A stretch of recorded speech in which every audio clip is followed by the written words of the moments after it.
Take these guys out. Preparing to live stream. It's coming up. Here we go. Scored a picture. Scored a picture. Where we go? And let me mute this. These guys. There we go. Hey, welcome everybody to Scored a Picture. Today is a Q review of the Harry Potter clip. I think it's an outtake. I don't know that did this actually end up in the movie, you guys? Some did, and some didn't. Some didn't. Okay, but it's an interesting Q, a little clip that we chose to play with. Unfortunately, Janet and I did not get a Q in. Normally we would be presenting a Q as well, but we're going to share our comments and listen in. Scott and Art put in a Q. I want to thank Slack and I want to thank Piebox. They have wonderful online collaboration tools. We appreciate them sponsoring our group here at the Composer Exchange, and thank them for helping us learn and collaborate and share our information with each other. So with that, I'm going to go to, I've got to pull up a couple things here. I need to get over to, where are we here?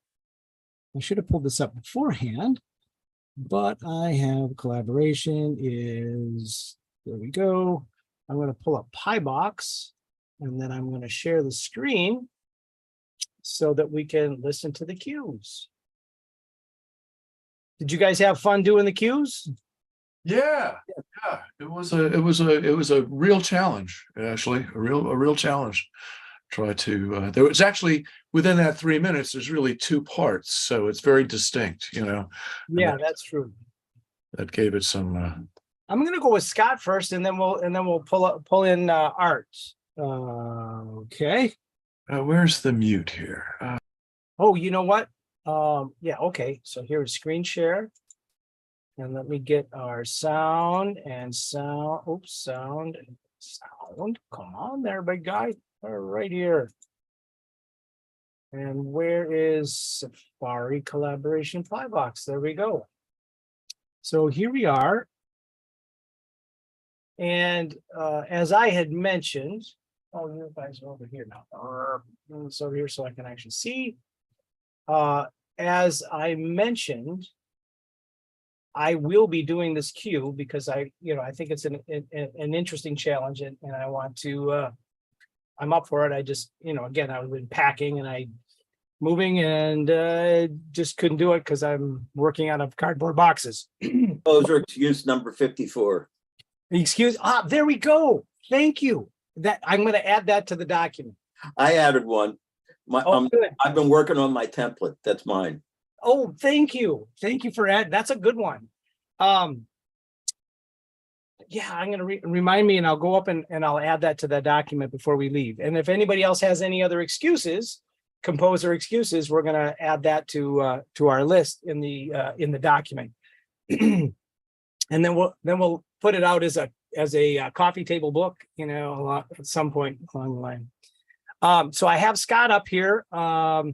Is there anything you want to do to set this up? No, I think it'll stand or it'll fall on its own without my help. Yeah, for sure. So you guys tell me if you hear sound, if there's any technical difficulty, and we'll go on. So this is by Scott Rosette.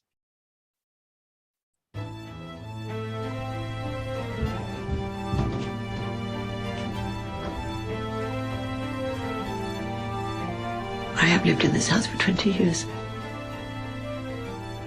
And now in a single night, I'm expected to leave. They'll torture you. If they think for a moment you know where I'm going, they'll stop at nothing. Do you think I don't know what they're capable of? You didn't just lose a mother that night in Godric's Hollow, you know. I lost a sister.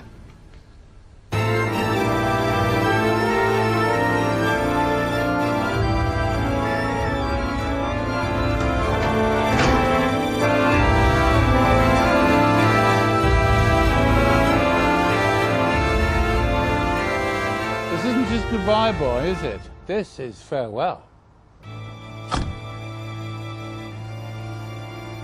I don't understand. Isn't he coming with us? Who? Harry. Absolutely not. Why? Why? Well, because he doesn't want to, do you, boy? Absolutely not. No. Besides, I'm just a waste of space, isn't that right, Vernon? Come on, Dudley, we're off.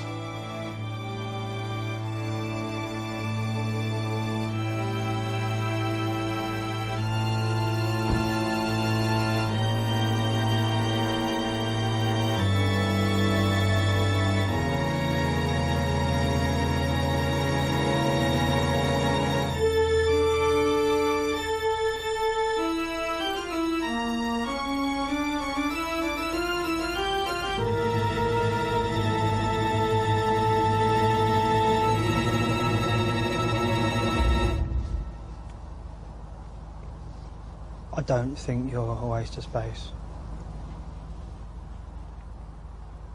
Thanks.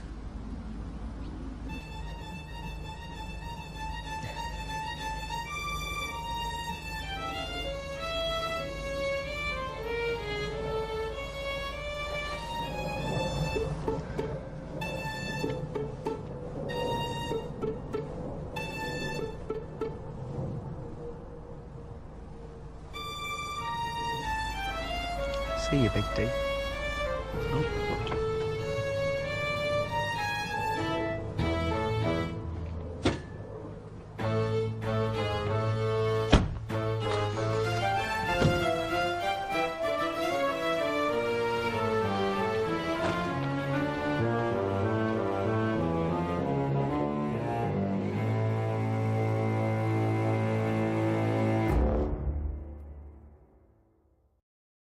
Cool, man. Okay, so I have a couple things that I'm going to tell you that I like about it, and then a couple things that I thought could have been done a little bit better, and then some perhaps challenges for the future. First of all, I love the way you use dynamics in a couple different places. It built up really nice. And secondly, I really like the pauses. The pauses had a really nice dramatic effect. That those two things really, when you use them, they worked good. I would have used one at the transition, the break between the two. I would have done something different in there. I would have liked to have heard that transition a little bit better between the two distinct scenes, because it felt a little bit more of a carryover. And the other thing is in the libraries, it didn't feel like the right choice of instrumentation for the most part. I really loved that low string sound at the very end, the last little bump. That was cool. I did like that. But it just felt like it was out of place from the actual one second, from the actual the actual context of the scene itself. It felt like it in the beginning, it felt like it came in too busy. I thought if you could build that up, that the intensity, you had some nice dynamics that built up, which was the part that I liked, but it felt too busy. So from an activity point of view, I would have had that build as well. Mm-hmm. I really liked, again, I like the spot at about 135, the way you use that.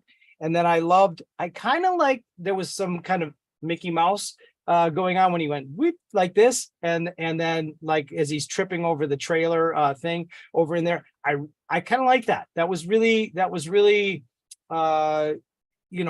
aside from the libraries kind of being sound wise distracting for me, I felt compositionally it worked really, really nice in that section and out. But overall, it was a great job. And I guess I would challenge you to try and think of the libraries that would connect, and the sound palette that would connect a little bit more with the actual setting. So the first setting, it felt like it was set like at a seaside place, seashore kind of house someplace. I didn't get the exact context, but it felt like they're walking into a cabin or a place that they hadn't been in a while. And so I would have tried to connect with that. The other is the other section is a little bit more of kind of a human interaction of people. You know, the one guy's a little bit sensitive to him, and the other guy's a little bit rude. I would have, you know, tried to connect with those emotions a little bit more, especially in the beginning part of that there. But overall, great job. I'd love to hear what other folks have to say. Art, you want to go next? Sure. Yeah, the two scenes, they're two separate scenes, and the first scene is actually in the movie. I don't know whether it's the same take or not. They may have done it again, but it's basically the same scene. The second scene is not in the movie, and I personally think they missed on that one, because I think that's very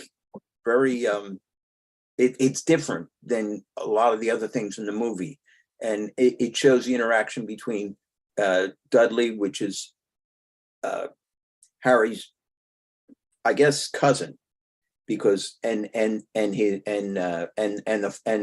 stepfather, or it's his uncle, who is the rude guy, as you said.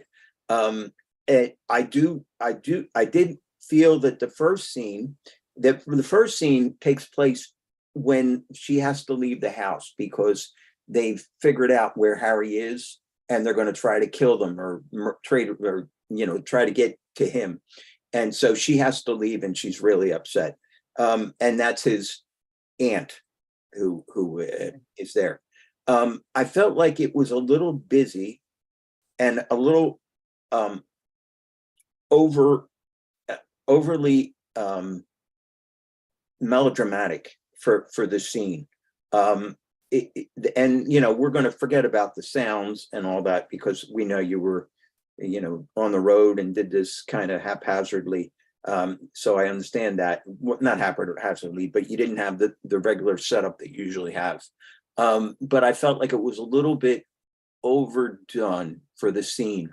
I thought, but that's, everybody's got a different opinion, and that's just it. Now, I treated these as separate scenes, so I didn't do anything connected between the first scene and the second scene. But you sort of melded them together. I liked the change after the awkward handshake, which is very interesting. I liked the change in the orchestration and the textures there, and the little bit of a Mickey Mousing, which I did too on the finger snap, or whatever he's doing. And I liked the cuts that you did as far as when you stopped them. I thought it worked really well.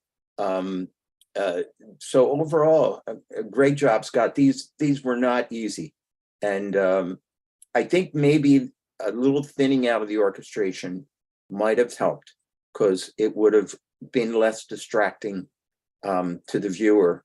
Of okay, yeah, okay, thanks. Cool. Janet, what you got there?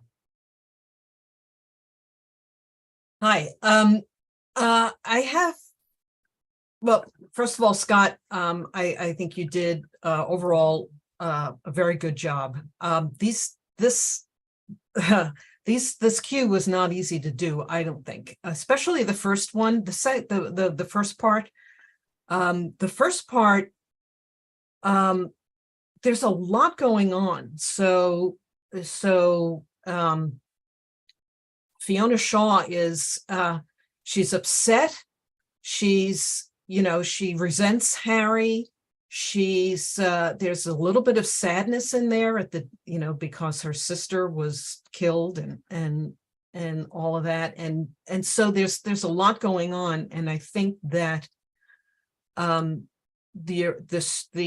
arrangement that you had, again, I agree with what's been said so far. It was melodically busy, and I think it was harmonically busy as well. The chords were changing very quickly under the melody, and I didn't really catch all of the emotional undercurrents that were going on in that scene, which I think were really, I think that's what made that scene very hard to score. The second scene, I think, Jen, I'm sorry. before you move to the second scene, Yeah. You're saying there was a lot going on. I think, just to clarify, there was a lot of emotional undercurrents going on. Yes, Right. that's what I A lot mean. of Not a lot of activity. Right. No, So- that I meant the emotions, all the Exactly. emotions that she conveys in that, she's such a phenomenal actress in that little speech that she makes and the expressions on her face. A lot of Um, nuance. And I don't know, I think you could connect the two scenes together, but I think that the second scene needs to I think it would have been really interesting if there had been like some woodwinds, because the second scene, Uncle Vernon is really rude to Harry, but there's a lightheartedness going on in there too. And so maybe, I don't know, maybe some woodwinds in there along with the strings would have conveyed that sort of slightly lighter tone. You did use the pizzicatos to convey a little bit of comic relief in that one part of the scene.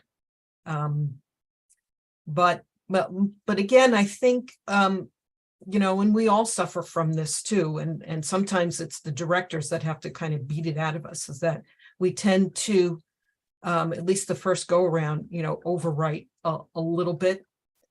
And so that's the thing that really stood out to me. Yeah, to your point, oboes, oboes, but Clarinets are fun instruments. well, and bassoons And are a little more funny. Okay. Yes. A little like, whereas you're right, clarinets can straddle that line between almost being corny and too funny and have a nice texture for that. By the way, Scott, I think your video has frozen. It has frozen. Yes. Okay. Yes. Yeah. Just checking. I didn't That was actually my first comment, but yes, but I don't know exactly what to do other than get out and come back. And No. that doesn't That's seem fine. to, it seems to be, I look very interested in what everyone's saying. So it's great. I hear what you're saying. A couple of things I did, that first part of this, I have to say that I was a little swayed by the subtitles. I kept on coming back to Spanish themes, which was really weird. And you probably hear a little bit of a there's a little bit of a rumba in there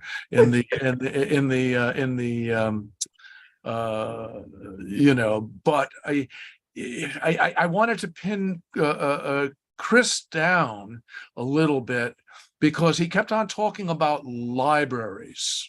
Now, is stating I used the wrong orchestration or the wrong actual, I could have found a better library. Sounds. Yeah. I wouldn't have used the organ as an example. I thought all of the emotional content that could have been communicated could have all been done, leveraging strings and wood. There was no organ in there. It felt like it was all strings and it was all strings and woodwinds with brass on the bottom. Yeah. Okay. So some parts of it sounded very church organ-ishy, and I don't remember which part that was. Okay, fair enough. And that might just be the texture of what you combine there. Yeah, it was really the first section was a full 60-piece orchestra type setup where it starts with the cello and cor anglais or alto flute double, and then the second phrase it all goes into woodwinds and I add the woodwinds and it may be my mix. It may be that it didn't have the right thing, but you're right. It's very texturally thick. I mean, I do have a full orchestra playing behind that. Trying to catch the emotion that's there. One of the things that I think about in my process is that, okay, you've got two people. Okay, you don't have 60 people, you've got two people. Mhm. They each have a personality. They're in this scene, and there's a lot of emotion going on. Right. So I would pick kind of a voice that's associated with him, a voice or harmony motif that's associated with her. And then if you're gonna put in an orchestra behind it, it's really a bed for the emotions that those two people are feeling. Okay. Okay. You know, And- I hear and that. that's- Yeah. That's how I would have approached it, and Yeah. how I will approach it when I get to it. And Right. and then spacing it out over that time, that it's really slow moving. Really, that whole first section, it's moving slow. She's thinking and she's doing a lot of things, and so that's where that busyness felt distracting in that particular case. All right. All right. So again, if you thin it out, and then, like, when I see a scene and it's just one person and they're being reflective, okay, now if that person is reflective, and then, for example, they come up and they're looking over a cliff at this huge big, I don't know what the right word is, but this kind of epic space. Yeah, then you're transforming from that solo single person and their inner thoughts to something that's, like kind of a grand space. And what I'm saying is that the way that I try to approach it anyways is to kind of identify how many characters are there, because the music is trying to connect with the characters and the scene. Yeah. And my preparation for this was, I spent a lot of time listening to various Harry Potter.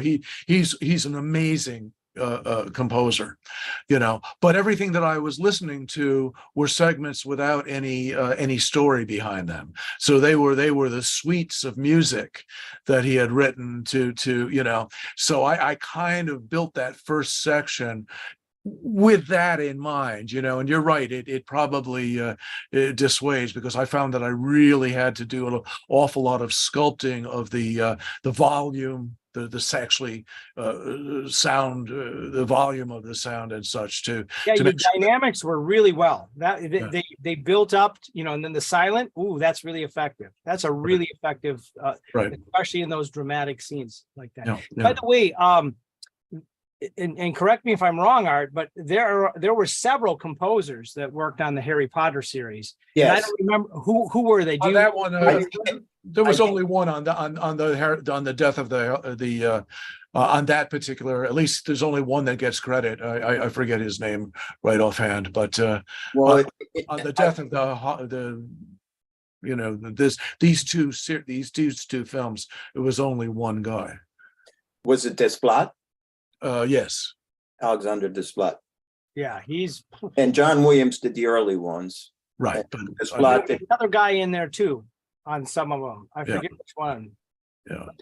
I only spent time with the Deathly Hallows because there was so much to glean from there, So I really, tried to grab as much of the what he was doing, perhaps a little too much. Yeah. Cool. Yeah. Well, are we ready to move on to the next one? Certainly. Hopefully that is helpful for your progression in cinematic composing.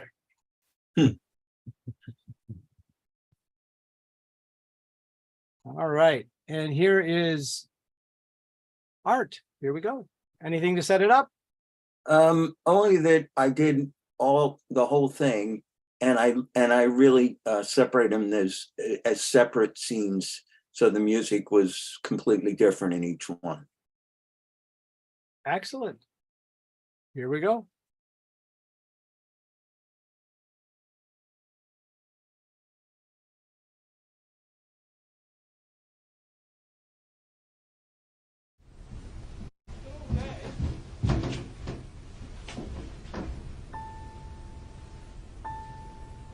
I have lived in this house for 20 years. And now in a single night, I'm expected to leave. They'll torture you. If they think for a moment you know where I'm going, they'll stop at nothing.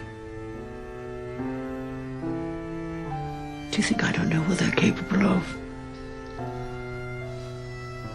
You didn't just lose a mother that night in Godric's Hollow, you know. I lost a sister.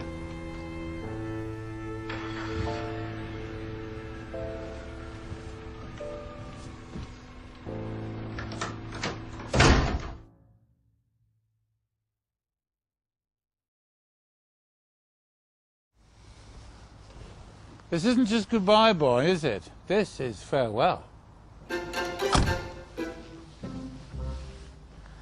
I don't understand. Isn't he coming with us? Oh, Harry? absolutely not. Why? Why? Well, because he doesn't want to, do you, boy? Absolutely not. No. Besides, I'm just a waste of space, isn't that right, Vernon? Come on, Dudley, we're off.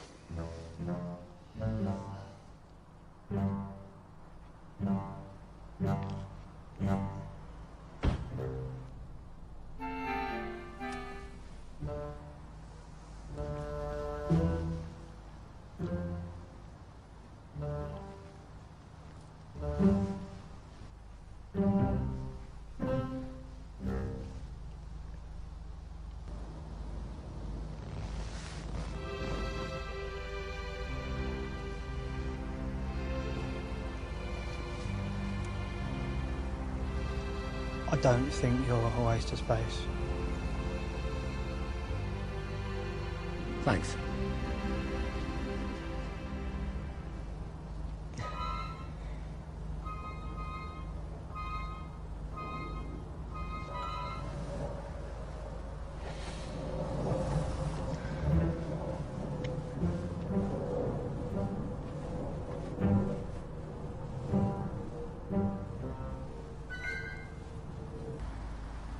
See you, Big D.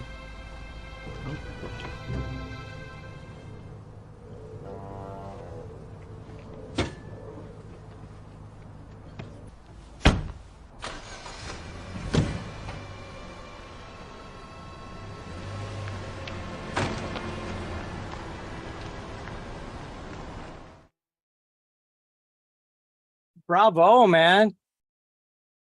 Oh, you got a bunch more. Bunch Oh, more. Yeah.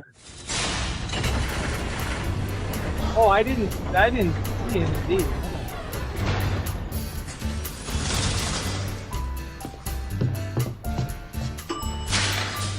Morning. Ron, it's me. Harry. Blimey. Forgot what you look like. Where's Hermione? She's gone down to the courtrooms. With Umbridge. I understand what happened there, but I can't be a party to that.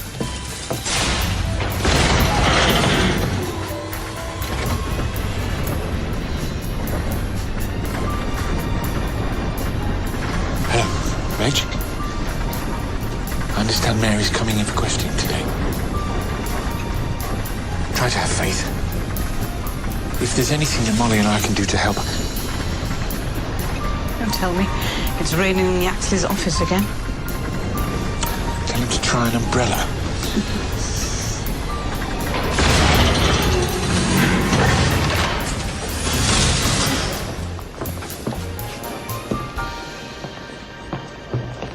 Arthur.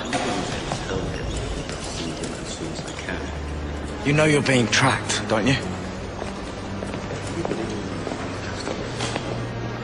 Is that a threat, Uncle? No. It's a fact. They're watching you.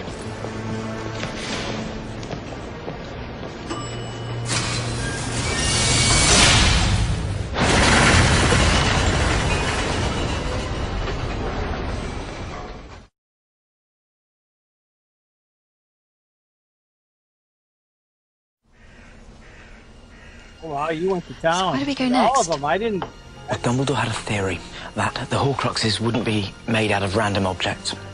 And they wouldn't be hidden randomly either. We know of 3 so far. The ring, which according to Dumbledore belonged to Tom's grandfather. The diary, which obviously belonged to Tom himself. And then this, which again, according to Dumbledore, belonged to Tom's mother. It scares me a bit, that. Thinking it's a piece No, of... don't say it. It's Taboo, you know whose name. That's how they track people now. How do you know that? Overheard some bloke at the ministry talking about it. Tea? Is that it?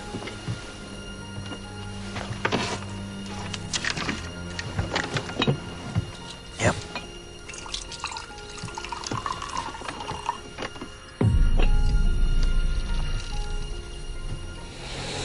I know.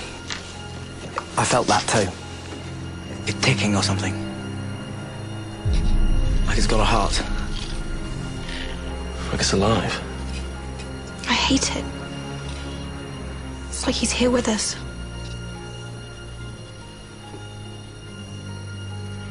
And that's where we're gonna kill it.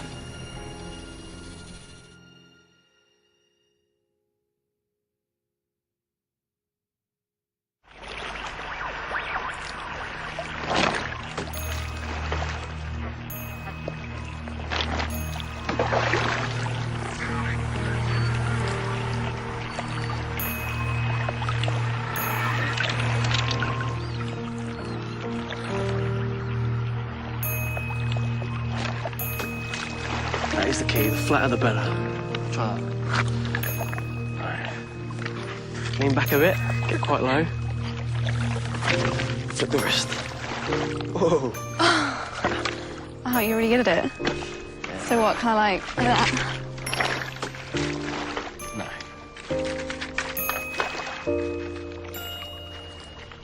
Get down. And, just this arm back, then It's two. two. It's good. So what, kind of like...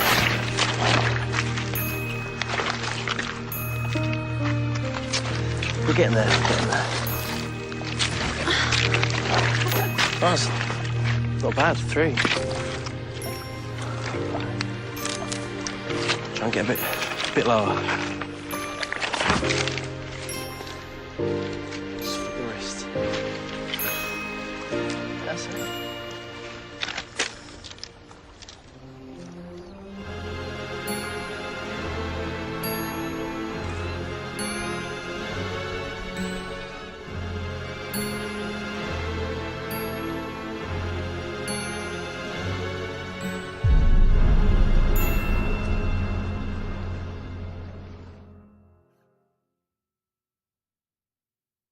Bravo, man.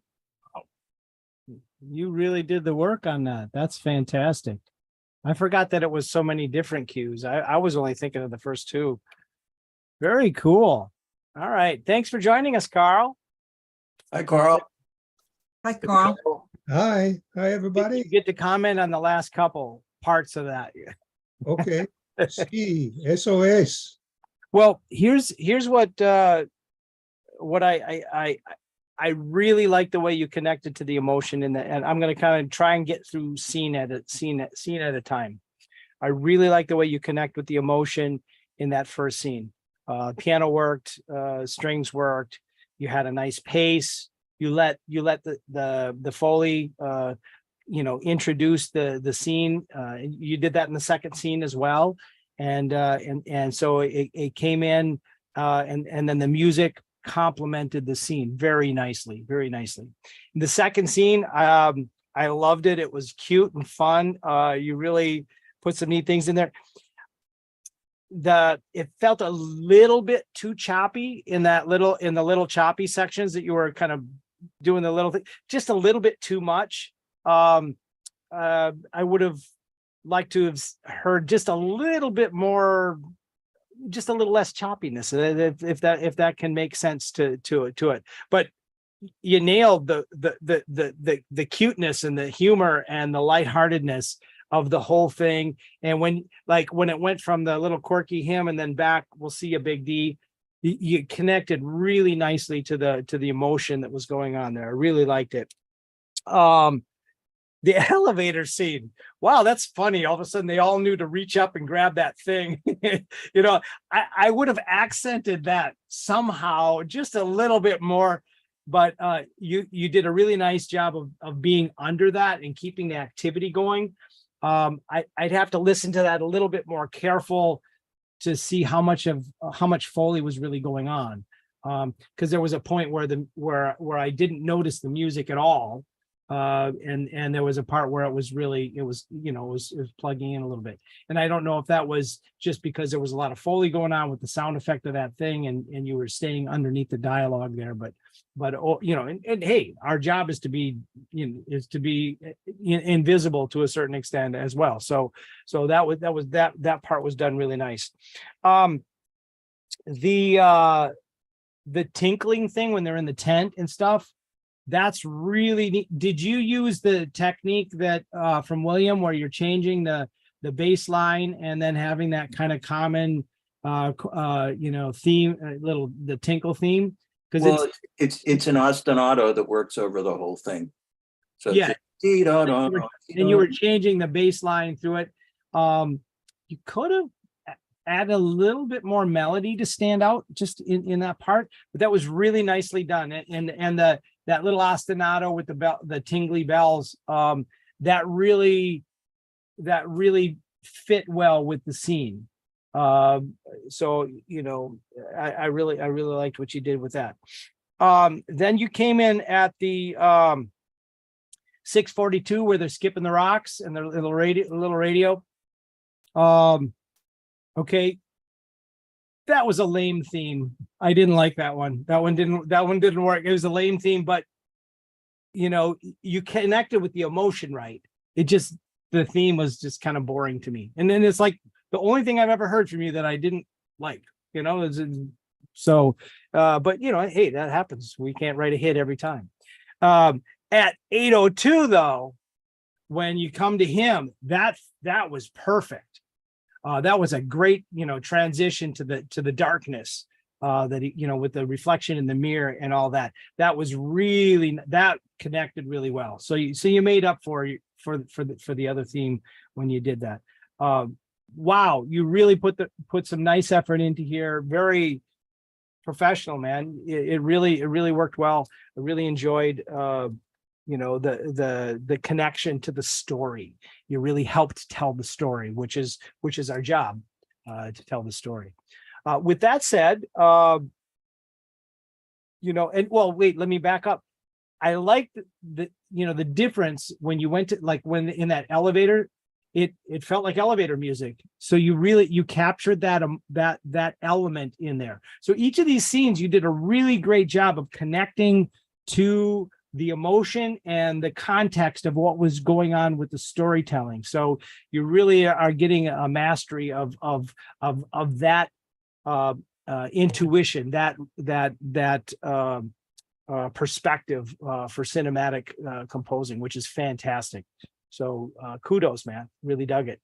I'm going to go with Scott next, and then Janet and Carl. You can wrap it up with the Pete's parts that you actually got to see. So much to hear. I mean, wow, I couldn't believe that you got through all of that, and every one of them was very separate and distinct, and that was really good. I happen to really like The Rock. I thought that was very. There was something very sweet about the way you treated the skipping stones there, and I enjoyed that very much. And the transition into the next section was really good. The ostinato, the bell ostinato, when you changed major to minor there, I just all of a sudden was like, wow, that keeps on going. That's amazing. I really enjoyed that. That was great. An awful lot for me to grab, but overall, just tremendous amount of work, tremendous job. Art, one more thing that I forgot to mention is that you used harmonically. You used a it's either a 251 or a 451 or whatever. You came and you resolved to the tonal center. 2 times within there, that it was just perfect. It needed that. And you brought us home at the right place with your harmonic resolution. You did that twice in there that I made note, once at 2:15 and another one in the beginning, I think it was in the opening scene. So very, very great choice harmonically of how you connected with the emotion. Then Janet, what you got? Okay, Art, I really enjoyed that. I thought you did a great job. I think my favorite one was the second scene. I thought that you really nailed, because there's, that whole thing about the bassoon being Dudley walking. I thought that was really, that was really good. And then you also caught, after the handshake, the change into this very sort of heartwarming emotion, because at first Harry doesn't know why Dudley is sticking his hand out, right? Usually it's something bad, right? But you really caught that change excellently. And then you went right back to the bassoon with Dudley walking back to the car, which I thought was, I just laughed. I thought that was great. In the beginning of that scene, though, when he's talking to his uncle, I would have not gone to the lighthearted tone at that point yet, because they're really, Harry is really, sort of telling his uncle off, basically. And I would have made that a little more serious, and then made the switch when Dudley starts walking over. Other than that, I thought the scene was perfectly done. I also liked the way you did the first scene. I liked the piano and the, was it just a cello, or there's some other strings in there? Viola and cello. Viola and cello. And it's sort of like what you were saying before about, there's only 2 characters in that scene, and so the orchestration should reflect that. And I thought that was really well done as well. And I like the scene in the tent.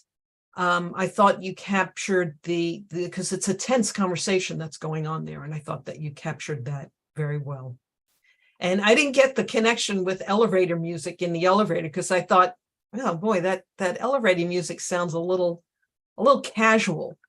But okay, yeah, that was pretty clever too. And the last scene, skipping stones, obviously it's sort of a kind of falling in love thing, but not too much.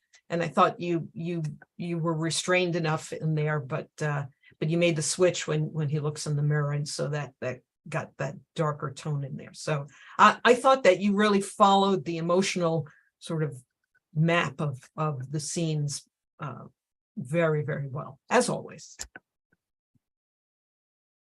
Carl. Listen, guys, I'm going to have to run. It's been great hanging out with you, and keep me in the loop. I don't know if I'm going to have time to do some more cues with you guys, but please, keep me in the loop, and hopefully I will. Bye, Janet. Have fun and momentum. Yeah, Thanks a lot. too. By the way, I think the cue that we're going to do next is going to be the new one that they came out with, QTube. So we'll post that in there, but that's what I'm going to propose that we do for our next. You one. watch that, Chris? I haven't. Yeah.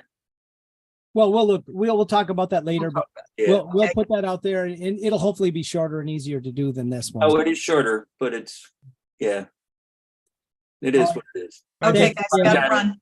Take care. Take Thank care. you. All right, I was a little late and not quite oriented to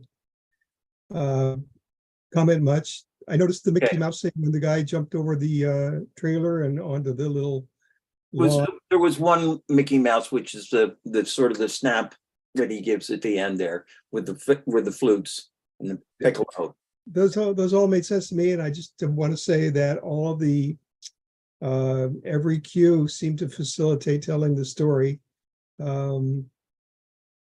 I agree with Chris about that little shift after the stone skipping, where we go back to Harry.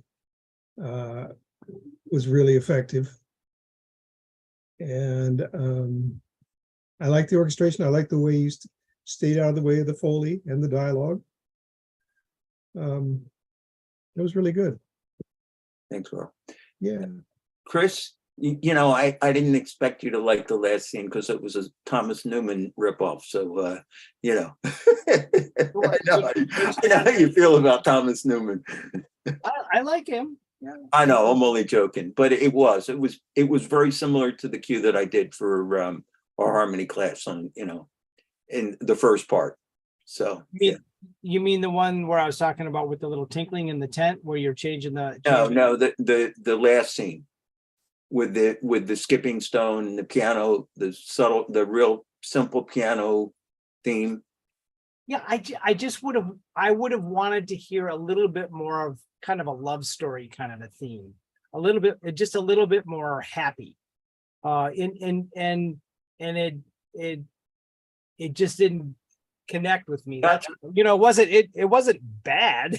It was just it didn't feel great. You know, I wanted to feel like, hey, these guys are having an intimate moment, and I wanted well, that's, you know, that's kind of what I tried to do, but I guess maybe I missed the mark on that one. Yeah, and the elevator scene, it was supposed to be diegetic music. It was supposed to be elevator music. And, yeah, it was great. And you know, that was the whole idea. You know, but it went into the background like elevator music would, right, when all the action was going, and I think that was actually really, really, really good. I mean, and the sound effects are really loud, especially in the beginning. That's the only place I brought the sound effects down a little bit, was in the very beginning, because you couldn't hear the music at all, you know. And if I brought the music up, it would sound really strange when the people started talking. So I brought the Foley a little bit down in the very beginning. It was so loud. I would have loved to like just like a little run up in flutes or something like that when they're grabbing. Oh, okay. You know, just something with an accent right there, because that, if they didn't do it in the Foley itself, because that was just like, that was too cute. But then, you know, the question is whether you treat it as diegetic music, which wouldn't be affected by that, or whether, it's more you know, of a Foley thing, actually, you know. Yeah. But if you do it in the music, then it's less, you know, of a sound effect, but it still catches your attention. But then it would have to be non-diegetic music. You know what I'm saying? You know, you could have just, I don't know. It was, you know, I don't know. I haven't listened to enough of the Foley to know. I'm just curious, and just, you know, philosophy and thinking about it. It's just interesting. Yeah, it was like, it was so cute the way it was like, whoop. They all knew to grab that. That was pretty wild. So. Is Scott still with us? Scott, you still there? I'm here. Okay. Well, hey guys, let's wrap up the live video, and then we'll come back. Thank you for the Scott and Art for sharing some great work today, and that's given us all some good perspective on how to think about cinematic composing. And again, I'm going to come back and go through those clips myself, because I really think they're a great exercise to do. And Carl, I'd encourage you to do the same, because this is a real challenge. And, you know, that's where the rubber meets the road, right? Yeah. And that's what we want to be good at. So Art really showed his skills by tackling on all of those and making distinct, you know, connections to each of them. And that's what, if we want to work, we want to get into movies with our music, that's what we're going to need to do. And some of that's kind of thinking a little bit, you know, cinematic composer, but also thinking like a